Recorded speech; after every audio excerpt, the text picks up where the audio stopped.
Ko'pchilik ota-onalarni tarbiyadagi eng katta xatosi nima? Bilasizmi? Videoni oxirigacha ko'ring.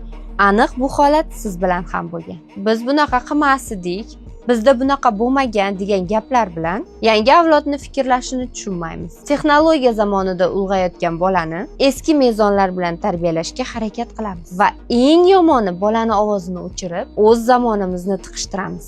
Ammo haqiqat shuki, sizni zamoningiz boshqa edi. Ular esa boshqa dunyoda ulg'aymoqdalar. Bugun bolaga indama, faqat eshit demang. Unga fikr bildirishni, tanqidiy o'ylashni, o'zini ifoda qilishni o'rgating. Bola sizni davringizda qanday bo'lish kerak edi degan tasavvur bilan emas, u yashayotgan zamonga mos tarbiyalang. Chunki u kelajakda siz emas, shu dunyo bilan yashaydi. Fikrimni to'g'ri tushungan bo'lsangiz, izohlarda yozib qoling.